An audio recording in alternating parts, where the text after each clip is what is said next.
नमस्कार भाइयों और बहनों, RKGS विद योगा चैनल में आपका स्वागत है।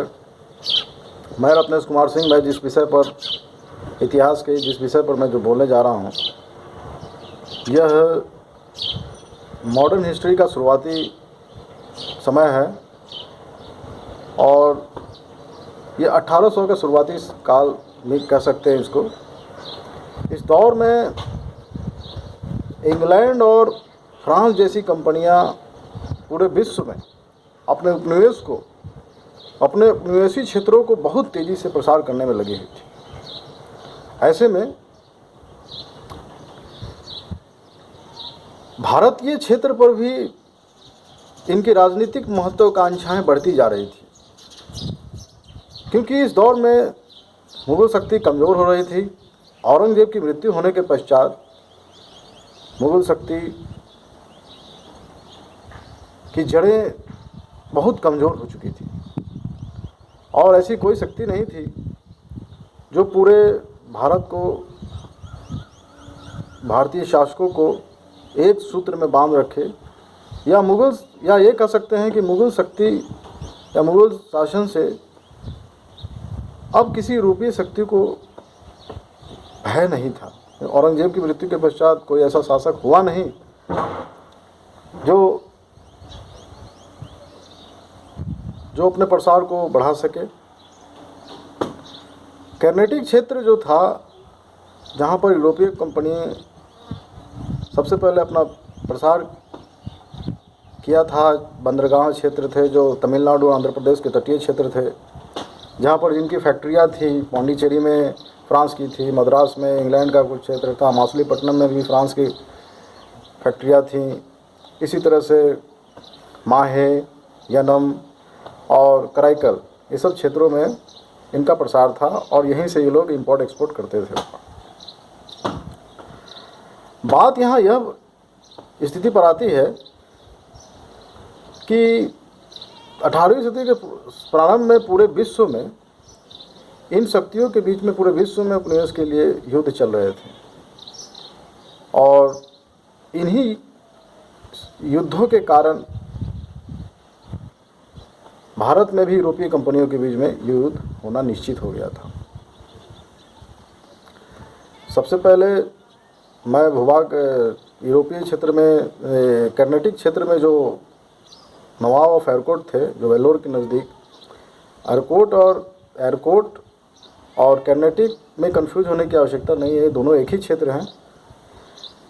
बस यही अंतर है कि इन क्षेत्रों का जो शासन था वो एरकोट के नवाब के अंदर में था, जो कि हैदराबाद और के निजाम की अधीनता को स्वीकार करता था। और ये नवाब ऑफ एरकोट हर साल कुछ टैक्स के रूप में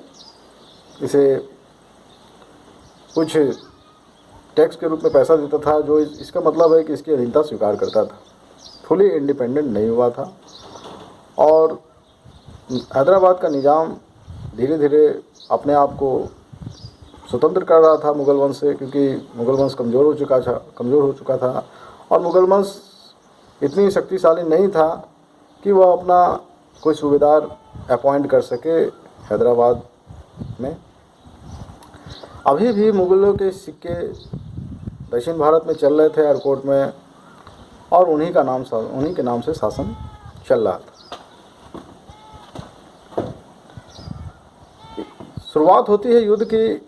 यूरोप में ऑस्ट्रिया देश है, जहाँ पर राजा की मृत्यु के पश्चात वहाँ के उनके परिवार में राजा बनने के लिए लड़ाइयाँ चलने लगी, जिसमें इंग्लैंड ने एक पक्ष को समर्थन किया और दूसरे पक्ष को फ्रांस ने किया, जिसके कारण से ये युद्ध शुरू हो गया। 1740 में युद्ध शुरू हुआ, लेकिन भारत में आते आते 1746 हो गया। 1746 में जाके भारत में युद्ध शुरू हुआ। हो सकता है इस कारण कि यूरोपीय कंपनी वहाँ व्यापार कर रही है, इसलिए उन लोगों को छोड़ दिया जाए, वे व्यापारिक कंपनी है, उनको युद्ध से क्या लेना देना। लेकिन धीरे धीरे 1746 का काल आते आते इन कंपनियों को भी युद्ध में झोंक दिया गया, वहाँ के राजाओं के आदेश के अनुसार। पांडिचेरी को आदेश आया, जो कि फ्रांस का हेडक्वार्टर था, उन्हें आदेश आया कि आप इंग्लैंड से युद्ध लड़िए, और इंग्लैंड को आदेश आया या फ्रांस से लड़ी। दोनों युद्ध की ओर बढ़ चले। पहली लड़ाई डुप्ले की ओर तरफ से शुरू किया गया, जो कि फ्रांसीसी गवर्नर था भारत में कर्नाटक क्षेत्र में। उसने लॉ बवंडिया, जो कि मॉरिशस का गवर्नर था, जो कि उस समय भारतीय समुद्र क्षेत्र मॉरिशस का ही गवर्नर था, जो कि एक देश है। वहाँ से नेवी सेना बुलाई गई और मद्रास पर अटैक किया, और छोटे से ही अटैक में इंग्लैंड अपने आप को सरेंडर कर दिया। यह अटैक होने के बाद यह फर्स्ट कर्नाटिक वार की शुरुआत है। जो पहला कर्नाटिक वार था 1746 से 48, उसके बारे में बता रहा हूँ। उसके बाद वहाँ से इंग्लैंड जब हारने के बाद, इंग्लैंड की कंपनी जब हार गई वहाँ पर, तो इंग्लैंड की कंपनी ने अनवरुद्दीन, जो नवाब ऑफ हैरकोट थे, उनके पास गया, उनसे मदद मांगी कि ऐसा ऐसा हो गया है। तो अनवरुद्दीन नवाब हैरकोट ने उनको बोला कि मैं आपको सपोर्ट करता हूँ। और इधर फ्रांस चंदा साहिब, जो कि पुराने नवाब हैरकोट के दामाद थे, चंदा साहिब भी नवाब बनना चाहते थे, इसलिए फ्रांस का उन्होंने सपोर्ट किया। और इस तरह से बैटल ऑफ अड्यार मतलब कि एक नदी थी, कर्नाटक क्षेत्र में एक नदी थी, वहाँ पर एक छोटी सी युद्ध हुआ था, जिसमें 200 से 300 फ्रांसीसी सेना ने अनवरुद्दीन की हजारों सेना को रोक दिया। इससे यूरोपियन वार टैक्टिक्स सफल होते नजर आए इन यूरोपियन कंपनी को, और उनका मोरल बूस्ट हो गया, जिसके कारण से उन्हें संकेत मिला कि हम यूरोपीय इन नवाबों की सेना को भी धूल चटा सकते हैं। और इनसे इनके अंदर इच्छा ये बलवती हो गई कि आने वाले समय में ये पूरे हिंदुस्तान को जीत सकते हैं। That proofs superiority of European trained soldier over Indian troops. जैसे तैसे ये युद्ध समाप्त हुआ, और ट्रीटी ऑफ एक्स-ले-सिकल 1748, जो कि पेरिस में एक जगह है एक्स-ले-सिकल, वहाँ पर ये संधि के द्वारा पहला युद्ध ये समाप्त हुआ, फर्स्ट कर्नाटिक वार। इस तरह से इंग्लैंड और फ्रांस के बीच में जब युद्ध ख़त्म हो गया, दूसरे देश में यूरोप में जब संधि हुआ, तो उसके साथ ही भारत में भी बोल दिया गया कि आप युद्ध को समाप्त कीजिए। इंग्लैंड और फ्रांस के बीच में युद्ध जो था वो संधि हो चुका है, इसलिए आप भी कंपनियों को भी आदेश दिया गया कि आप युद्ध बंद कर दीजिए। सेकेंड कर्नाटिक वार जो 1749 से 54 5 सालों के लिए जो हुआ था, 5 साल का युद्ध था यह युद्ध ही निर्णायक युद्ध था, जिसने अंतिम रूप से प्रूफ कर दिया इन यूरोपियन कंपनियों की इच्छा को, महत्वाकांक्षा को ये प्रूफ करता है। क्योंकि यह इस दौर में ये कंपनियां पूर्ण रूप से इन राजाओं, नवाबों, निजामों की सक्सेशन स्ट्रगल में पूरी तरह से हस्तक्षेप करने लगे, उनमें दखल देने लगे। जिसका नौबत यह हुआ कि एक तरफ इंग्लैंड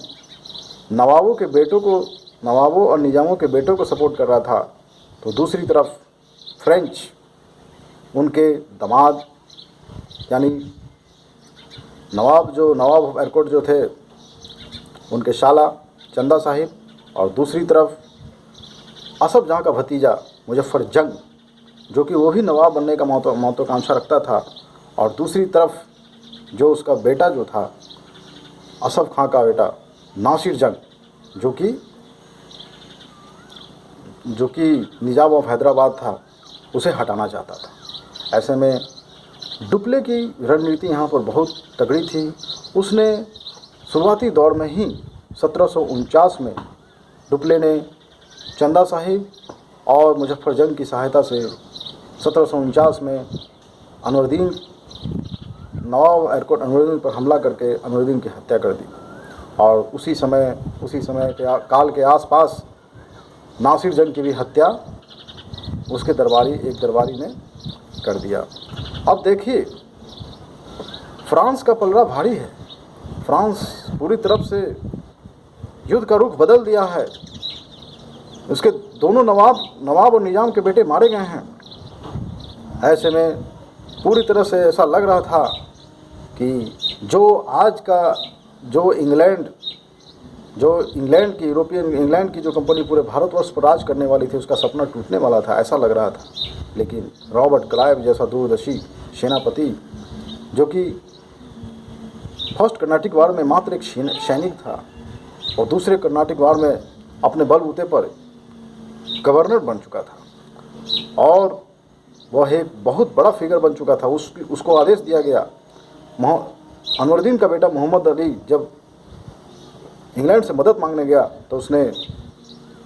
तो इंग्लैंड ने उसे सपोर्ट किया और इस पर रॉबर्ट क्लाइव अपनी सेना के साथ एयरकोर्ट को हमला करके उसको 50 दिन तक घेरे रखा और 50 दिन तक निजाम की सेना और दूसरी इसकी सपोर्ट सेना कुछ नहीं कर पाई,